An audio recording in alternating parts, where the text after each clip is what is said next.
Hello friends, myself doctor N K Bawaliya, principal of government science college Sikar, Rajasthan.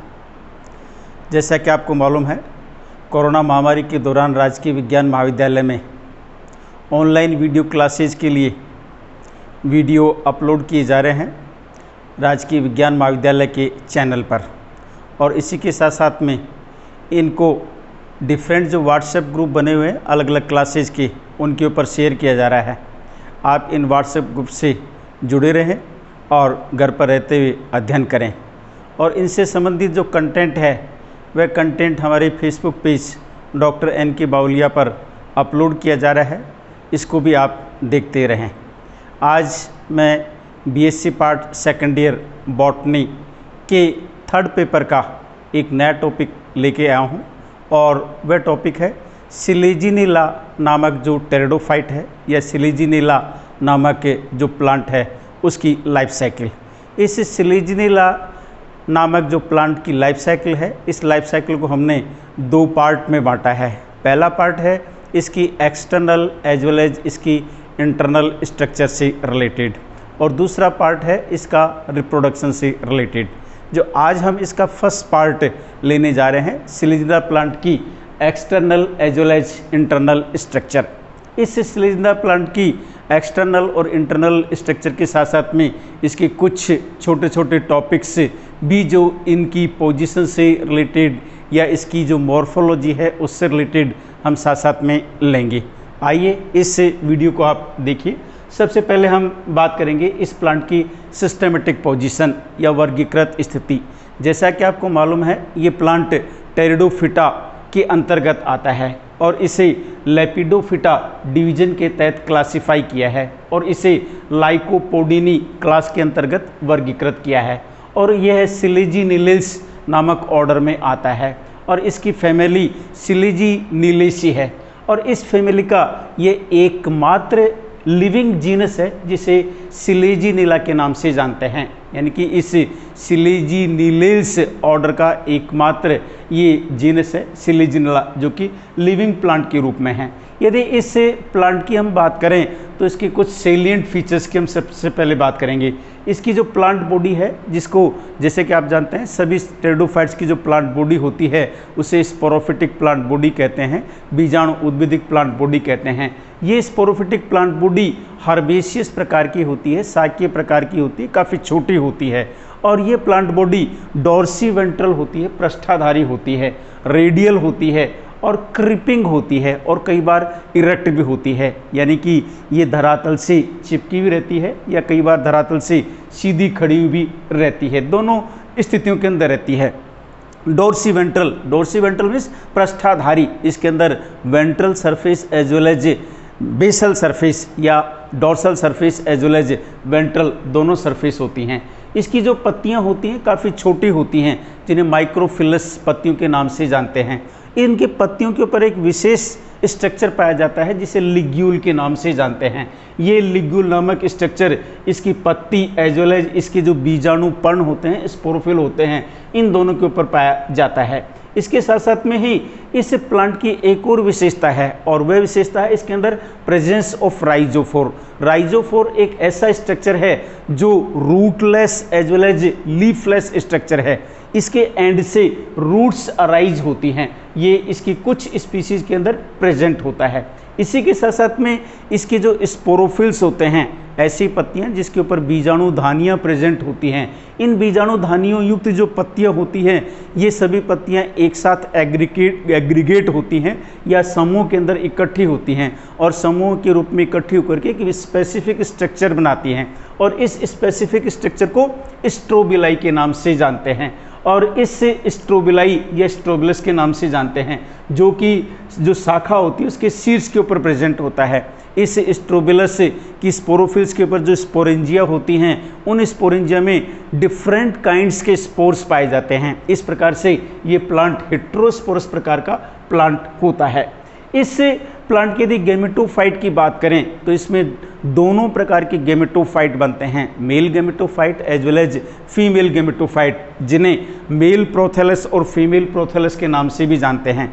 ये दोनों prothallus अलग अलग develop होते हैं, अलग अलग हेट्रोथैलिक प्रकार के होते हैं या डायोसिस प्रकार के होते हैं। मेल गेमेटोफाइट अलग होता है और फीमेल गेमेटोफाइट अलग होता है। मेल गेमेटोफाइट का फॉर्मेशन माइक्रोस्पोर से होता है और फीमेल गेमेटोफाइट का फॉर्मेशन मेगास्पोर से होता है।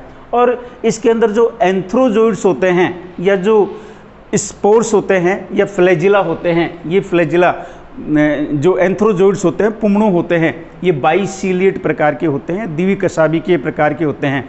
हर एक जो मेल गैमीट होता है उसके ऊपर 2 कशाभिकाएं प्रेजेंट होती हैं। इस प्रकार से ये इसकी कुछ सेलिएंट फीचर्स हैं इस प्लांट की। और इस प्लांट की यदि हैबिट और हैबिटेट की बात करें, यानी कि दिखने के अंदर किस प्रकार का होता है और इसका स्वभाव किस प्रकार का होता है या ये किस जगह पर पाया जाता है, उसकी बात करें तो हमने जैसे पहले बताया, ये सिलेजिनेला सिलेजिनेल्स ऑर्डर का एकमात्र ऐसा प्लांट है जो लिविंग जीनस के रूप में एट प्रेजेंट पाया जाता है। इसे कॉमनली स्पाइक मोस के नाम से जाना जाता है, इवन इसे स्मॉल क्लब मोस के नाम से भी जाना जाता है। यदि हम ओवरऑल वर्ल्ड की बात करें तो वर्ल्ड में इसकी करीबन 700 स्पीसीज पाई जाती हैं। और ये स्पीसीज मेनली जो ट्रॉपिकल रेन फॉरेस्ट एरियाज हैं, उन ट्रॉपिकल रेन फॉरेस्ट एरियाज के अंदर अबंडेंटली पाई जाती हैं या बहुतायत रूप के अंदर पाई जाती हैं। इसकी अधिकतर जो स्पीसीज हैं ये मेनली मॉइस्ट और शेडी प्लेसेस के अंदर पाई जाती हैं, लेकिन इसकी कुछ स्पीसीज होती हैं जो जीरोफिटिक कंडीशन के अंदर भी पाई जाती हैं। मीन्स ये ड्राई सैंडी सॉइल और रॉक्स के ऊपर भी पाई जाती हैं, जिसमें इसकी स्पीसीज है सिलेजिनेला लेपिडोफिला, सिलेजिनेला रूपेस्ट्रिस। और बहुत कम ऐसी स्पीसीज हैं जो दूसरे प्लांट्स के ऊपर पाई जाती हैं, जिन्हें एपीफाइट्स के नाम से जानते हैं या अधिपादपों के नाम से जानते हैं। जैसे सिलेजिनेला ओरिजिना नामक ऐसी स्पीसीज है जो बड़े बड़े ट्रीज होते हैं, उन ट्रीज की ट्री ट्रंक के ऊपर पाई जाती है। और यदि हम इंडिया के अंदर बात करें तो उसकी अराउंड 70 स्पीसीज स्टिल नॉन। और इनमें से जो स्पीसीज हैं ये eastern as well as western Himalayan hilly tracts के अंदर पाई जाती हैं, मेनली साउथ इंडिया के एरिया के अंदर। और कुछ जो कॉमन स्पीसीज हैं उनकी बात करें तो उनके नाम हैं Selaginella rependa, Selaginella biformis, Selaginella denticulata, Selaginella Selaginella monospora, Selaginella semicordata और सिलेजिनेला एडेनकाटा। ऐसी बहुत सारी स्पीसीज हैं। इवन इसमें सिलेजिनेला क्रूसियाना स्पीसीज है, ये एक ऐसी स्पीसीज है जिसे कल्टीवेट किया जाता है या बोया जाता है या इसकी आप कह सकते हैं खेती की जाती है। और इवन इसे हम हमारे घरों के अंदर एज ए ग्रीन हाउस के रूप में ग्रो करते हैं। हमने पहले हमारे इंट्रोडक्टरी पार्ट के अंदर बताया है रेस्यूरेक्शन प्लांट। रेस्यूरेक्शन प्लांट मीन्स पुनर्जीवनी पादप। सिलेजिनेला ही एक ऐसा पादप है जिसे रेस्यूरेक्शन प्लांट के नाम से जाना जाता है या पुनर्जीवनी पादप के नाम से जाना जाता है। इस रेस्यूरेक्शन प्लांट की बात करें तो इसकी सिलेजिनेला की कुछ जीरोफिटिक स्पीसीज है। उन जीरोफिटिक स्पीसीज में सिलेजिनेला लेपिडोफिला, सिलेजिनेला पीलीफेरा, सिलेजिनेला ब्रायोप्टेरिस नामक ऐसी स्पीसीज हैं। ये स्पीसीज रोलिंग अप हो जाती हैं, कॉम्पैक्ट हो जाती हैं एक बाल के रूप में और ऐसे दिखाई देती हैं जैसे डेड लीव्स हों या मरी हुई पत्तियां हों। और इनका तना भी ठीक उसी प्रकार से दिखाई देता है। जैसे ही ड्राई सीजन आते हैं तब ये बॉल के रूप में दिखाई देते हैं, लेकिन जब इनको थोड़ा सा भी पानी मिलता है या वाटर मिलता है तब ये अनरोल हो जाते हैं, वापस एक्सपेंड हो जाते हैं। इस प्रकार के जो प्लांट्स हैं, इन प्लांट्स को मेनली रेस्यूरेक्शन प्लांट्स के नाम से जानते हैं। और इन रेस्यूरेक्शन प्लांट्स को कुछ लोग बाग क्यूरियोसिटी के रूप में सॉल्व करते हैं, बेचते हैं। कई बार आपने यदि देखा हो, हमने पहले बात की है, मार्केट के अंदर फुटपाथ के ऊपर आप देखेंगे कई लोग होते हैं जो एक पुड़िया लेते हैं और पुड़िया को पानी के अंदर डालते हैं और डालने पर उसके अंदर तुरंत एक प्लांट खिलता हुआ दिखाई देता है। उस पुड़िया में कुछ भी नहीं होता है, उस पुड़िया के अंदर इस सिलेजिनेला प्लांट के रोलिंग बॉल्स होते हैं और उन रोलिंग बॉल्स को जैसे ही पानी के ग्लास के अंदर डालते हैं वैसे वे एक्सपेंड हो जाता है, क्योंकि वाटर मिलने पर अनरोलिंग कंडीशन के आधार आ जाता है। लेकिन लोग बाग समझते हैं कि ये किसी प्रकार का जादू है, इस कारण से लोग तुरंत उसे खरीद लेते हैं। इसलिए क्यूरियोसिटी के रूप में इस प्लांट को सोल्ड किया जाता है। आगे हम बात करें इसकी एक्सटर्नल मॉर्फोलॉजी की, बाह्य आकारी की, तो हम बात करें कि इसका जो प्लांट बॉडी है ये एवरग्रीन होती है, सदाबहार होती है, काफ़ी डेलिकेट होती है, हर्बेशियस कंडीशन में होती है। और इसकी साइज़ की बात करें तो ये size species to species vary करता है। इसकी साइज़ कुछ सेंटीमीटर से लेकर के 20 मीटर तक होती है। इवन इसके जो प्लांट्स होते हैं प्रोस्ट्रेट कंडीशन में as well as erect condition में, दोनों कंडीशन में देखने को मिलते हैं। हाइरोनाइमस नामक साइंटिस्ट 1902 ने इस जीनस की जो स्पीसीज हैं उन स्पीसीज को 2 सब जेनेरा के अंदर क्लासिफाई किया है या वर्गीकृत किया है। और इन दोनों सब जेनेरा को अलग अलग नामों से जाना जाता है। एक सब जेनेरा को होम्योफिलम के नाम से जाना जाता है और दूसरे सब जेनेरा को हिट्रोफिलम के नाम से जाना जाता है। नाम से स्पष्ट है, होम्यो मीन्स सम, हिट्रो मीन्स विषम। होम्योफिलम के अंदर ऐसे प्लांट्स आते हैं जो सीधे होते हैं, इरेक्ट होते हैं, और इरेक्ट होने के साथ साथ में इनकी पत्तियां, सारी की सारी पत्तियां एक ही साइज की होती हैं, जैसे सिलेजिनेला रूपोस्ट्रिस, सिलेजिनेला स्पाइनुलोसा। और सबजीनस हिट्रोफिला के अंदर ऐसे प्लांट्स आते हैं जिनका तना प्रोस्ट्रेट होता है, नीचे धरातल पर फैला हुआ रहता है, और इसकी पत्तियां विषम प्रकार की होती हैं, डिफरेंट प्रकार की होती हैं, यानी कि छोटी और बड़ी प्रकार की होती हैं। फॉर एग्जाम्पल सिलेजिनेला क्रूसियाना, सिलेजिनेला लेपिडोफिला, इस प्रकार की स्पीसीज है। इन दोनों सब जो जेनेरा है, इन सब जेनेरा का यदि क्लासिफिकेशन की बात करें या कंपैरिजन की बात करें तो यहाँ पर अलग अलग प्रकार से हम देख सकते हैं। होम्योफिलम के अंतर्गत जो प्लांट्स आते हैं उनका तना रेडियल होता है, इरेक्ट होता है, डाइकोटोमसली ब्रांच्ड होता है। हिट्रोफिलम के अंतर्गत आते हैं, उनकी प्लांट बॉडी डोर्सीवेंट्रल होती है, प्रोस्ट्रेट होती है। और होम्योफिलम की जो पत्तियां होती हैं ये मोर और लेस यूनिफॉर्म होती हैं, मीन्स आइसोफिलस जो भी हमने बात की है। और हिट्रोफिलम के अंतर्गत जो प्लांट्स आते हैं उनकी पत्तियां अनइवन होती हैं या हिट्रोफिलस प्रकार की होती हैं। और होम्योफिलम सब जेनर के अंदर जो प्लांट्स होते हैं उनकी पत्तियां होती हैं, उनका अरेंजमेंट होता है, ये स्पाइरल प्रकार का होता है, तने के ऊपर घेरा के रूप में होता है। और हिट्रोफिलम के ऊपर जो पत्तियां होती हैं ये स्पेसिफिक मैनर के अंदर अरेंज्ड होती हैं। ये 4 पत्तियों की 4 कतार होती हैं, जिसमें ये वर्टिकल रोज होती हैं। 2 कतारें तो डॉर्सल रूप में दिखाई देती हैं, ऊपर की तरफ दिखाई देती हैं, और 2 कतारें नीचे की तरफ वेंट्रल रूप में दिखाई देती हैं। इसलिए 2 डॉर्सल और 2 वेंट्रल रो के रूप में होते हैं। डॉर्सल साइड के ऊपर जो पत्तियां होती हैं ऊपर की तरफ होती हैं, जो छोटी होती है साइज में, और वेंट्रल रो के अंदर जो पत्तियां होती हैं वो साइज के अंदर बड़ी होती हैं और वो नीचे की तरफ होती हैं। इस की एग्जाम्पल की हमने पहले बात कर दी है। इस प्रकार से इस जीनस की जो प्लांट बॉडी है, इस प्लांट बॉडी को अलग अलग भागों के अंदर डिवाइड किया जा सकता है, जिसे root, stem, leaf as well as इसके अंदर राइजोफोर पोर्शन भी पाया जाता है। सबसे पहले हम बात करेंगे इसके स्टेम की।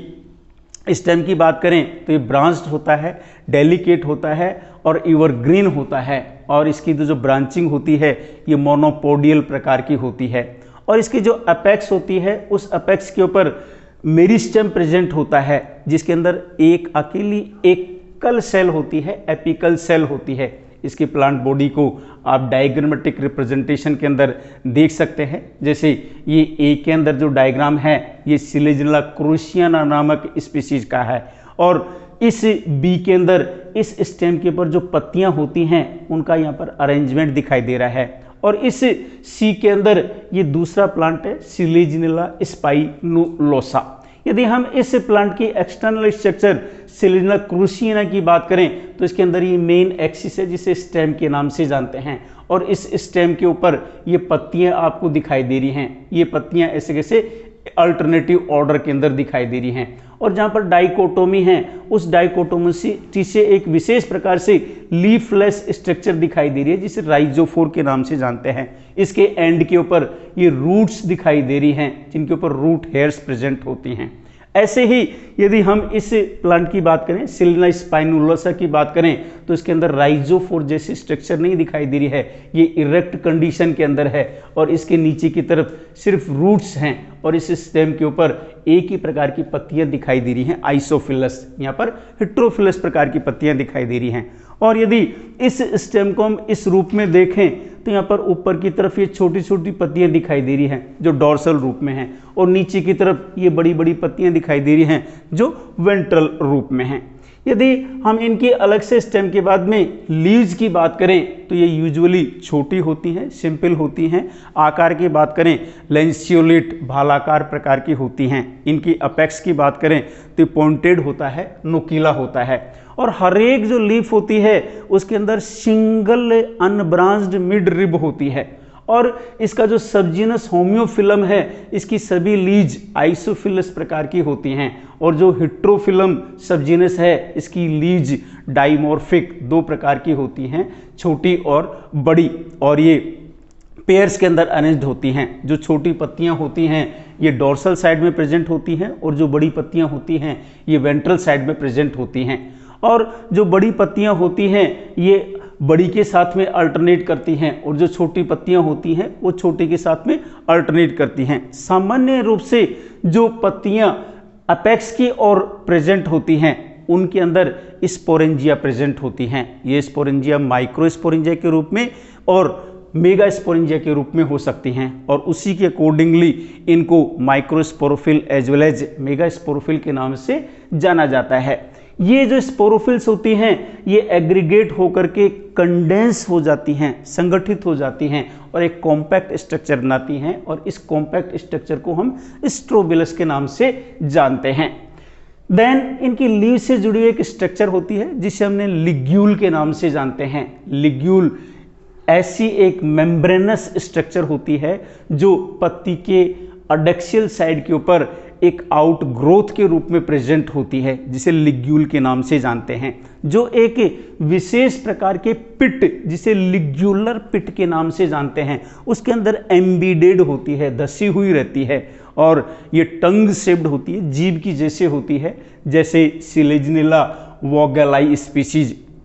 और ऐसे ये फैन शेप्ड भी हो सकती है जैसे सिलेजनिला मार्टेंसाई, ये फ्रिंज शेप्ड भी हो सकती है जैसे सिलेजनिला कस्पीडेटा और ये लॉब्ड रूप में भी हो सकती है जैसे सिलेजनिला कोल्यूशेंस। और ये एक सेल से ज़्यादा सेल मोटी होती है अपेक्स के ऊपर और इसका जो स्ट्रक्चर होता है ये 2 भागों के अंदर डिवाइड किया जा सकता है। इसके बेसल पोर्शन को ग्लोसोपोडियम के नाम से जानते हैं और इसका जो ऊपरी भाग होता है इसे बॉडी के नाम से जानते हैं। यदि आप इसके स्ट्रक्चर को देखें तो ये जैसे एक पत्ती है और इस पत्ती के बेस के ऊपर ये लिग्यूल प्रेजेंट है और ये मिड रिब है और इसके एज देखें तो डेंटेड दिखाई दे रहे हैं और इस पत्ती का अपेक्स देखें तो पॉइंटेड दिखाई दे रहा है। यदि सिंगल हम लिग्यूल की बात करें तो इस लिग्यूल को आप देख सकते हैं ये पिट है जिसे लिग्यूलर पिट के नाम से जानते हैं। इसके अंदर एम्बीडेड है, दसा हुआ है और इसका जो मोटा पोर्शन है इसे ग्लोसोपोडियम के नाम से जानते हैं जिसके अंदर बड़ी बड़ी सेल्स होती हैं जिसके बारे में माना जाता है कि हाइग्रोस्कोपिक नेचर का होता है। और ऊपर की तरफ जो इसकी बॉडी है ये धीरे धीरे कम सेल वाली होती जाती है, साइज चौड़ाई के अंदर, मोटाई के अंदर 1 सेल्ड थिक रूप में प्रेजेंट होती है। इस प्रकार से इसके लिग्यूल की स्ट्रक्चर यहाँ पर हम देख सकते हैं। इससे का जो ग्लोसोपोडियम पार्ट है ये बेसल होता है, जो हेमिस्फेरिकल होता है, जो लार्ज थिन वॉल्ड सेल से मिलकर के बना होता है और ये चारों तरफ से ग्लोसोपोडियल शीट से घिरा हुआ रहता है। और इसकी बॉडी की बात करें लिग्यूल की तो ये मैनी लार्ज और स्मॉल सेल से मिलकर के बना रहता है। यदि इसके कार्य की हम बात करें तो इसका कार्य स्टिल अननोन, लेकिन कुछ लोग कहते हैं कि इससे वाटर सीक्रेशन होता है और ये कुछ कहते हैं कि इससे वाटर एब्जॉर्प्शन भी होता है और कुछ कहते हैं कि एक प्रोटेक्टिव ऑर्गन के रूप में कार्य करता है। अलग अलग लोगों की धारणा अलग अलग प्रकार की है, लेकिन अर्नर नामक साइंटिस्ट 1936 से कहते हैं कि ये लिग्यूल परहैप्स एक वेस्टिजियल ऑर्गन है।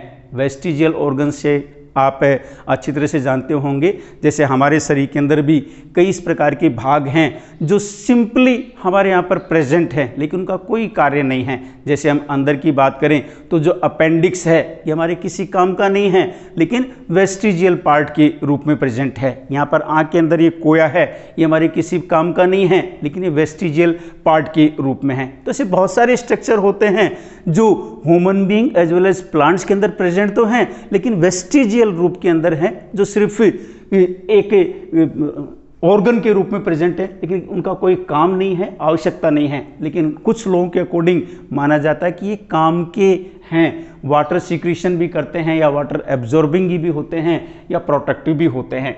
देन इसके बाद में बात करते हैं अगला स्ट्रक्चर जिसे राइजोफोर के नाम से जानते हैं, जिसके बारे में हमने पहले ही बताया कि राइजोफोर इस प्रकार की स्ट्रक्चर है जो प्रोस्टेट स्टेम होता है उससे उत्पन्न होती है और ये उस जगह से अराइज होता है जिस जगह पर स्टेम के अंदर डाइकोटोमी देखने को मिलती है, द्विभाजन देखने को मिलता है।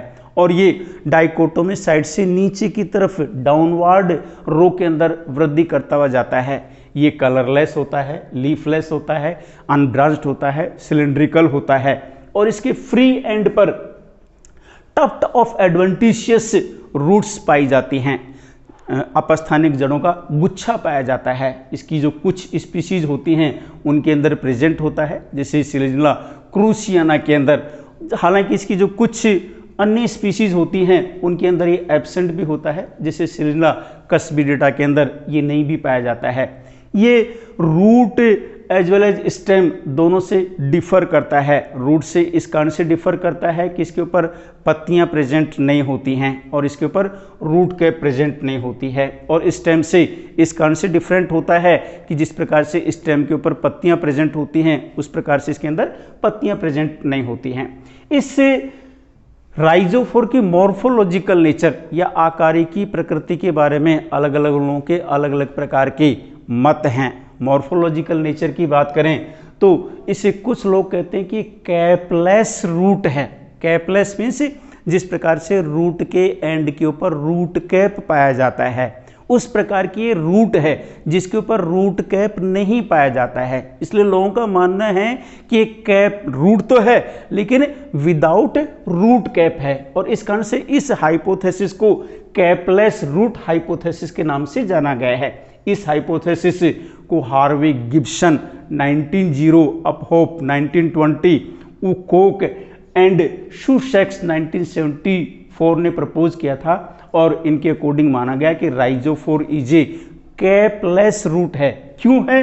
इसके कुछ कारण हैं। पहला कारण है कि पॉजिटिव जियोट्रोपिक है, ठीक उसी प्रकार से ग्रोथ करती है, वृद्धि करती है जिस प्रकार से जड़ धनात्मक गुरुत्वानी होती है, नीचे की तरफ जमीन के अंदर वृद्धि करती है, उसी प्रकार से पॉजिटिव जियोट्रोपिक होती है।